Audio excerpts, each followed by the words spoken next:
Thank you for that. Let's go back to near Waco and to CNN correspondent Mike Capps. Mike? Sonia, there's a couple of points to make here. Keep in mind, we're mile and a half away from this fire, almost 2 miles really, with an 800 millimeter lens. Smoke is billowing 150, 200 feet into the air. And also keep in mind, this is an area the size of a city block that's on fire. We are not talking about a small fire here. This is a big blaze and a hot blaze, and we've, as you pointed out a few moments ago, we've seen an explosion. So this is obviously a very dangerous situation. Mike, as you said, that explosion came from the area in the compound where FBI officials suspected the weapons and the explosives were being held. Now, it's very clear from talking with the fire chief and also from sources within the FBI that they were not expecting this. As we had reported earlier, the scenario called for tear gas to be inserted using various tracked vehicles. And the best case scenario was that everyone would come out within 15 minutes. The worst case scenario, the worst thing they imagined in terms of planning this operation was that it would take 2 hours for the people to come out. So clearly this was not part of the plan. They did not have fire trucks standing by. They were not expecting an explosion of this magnitude and a fire of this magnitude. And so certainly, you know, it must be, at this point, very difficult to figure out what to do next. Plus, we're into the 7th hour of this instead of the 2nd hour. Absolutely. It seems like the smoke is not nowhere near as thick as it was. However, the fire is still rolling.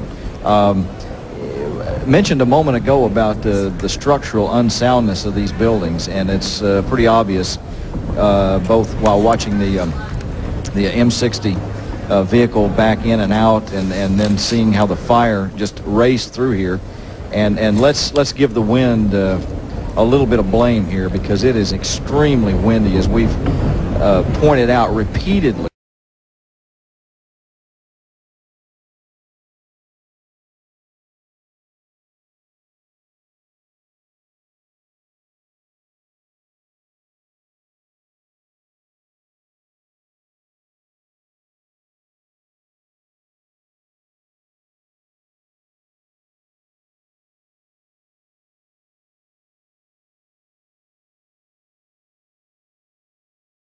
Did, because we have with us a very special lady that I know you're going to be interested in everything she has to say.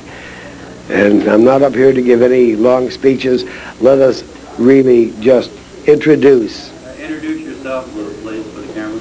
My name is Lou Epton. Thank you. Whoopee. Thank you. But let me bring up a real fine lady, Cathern Matteson, survivor. Up. Oh, is that better? Oh, the volume. Well, I don't know how to run that thing. There we go. Cathern? There you are. Right here. Okay. She's not close at all, Lou. There you are. Oh, come on up here, because the folks have been waiting patiently and they want to hear everything you have to say. Let's welcome her warmly, please, and thank you.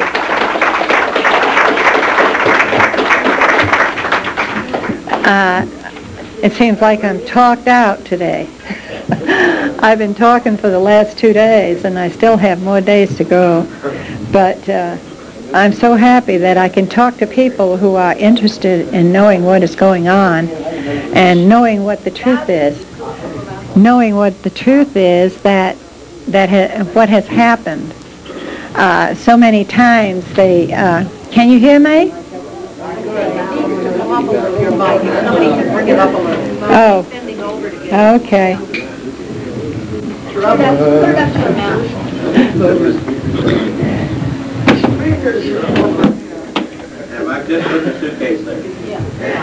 Let's be as quiet as we can, because our sound system works mostly in front, it sounds like. But here, let Cathern go ahead. I need some books. Well, anyway, Oh, here he comes. Oh, good. I need all the help I can get. Anyway, I don't know what it is that I can tell you that I haven't said in the last 2 shows I've been on. There's always more that you can say. Oh, good.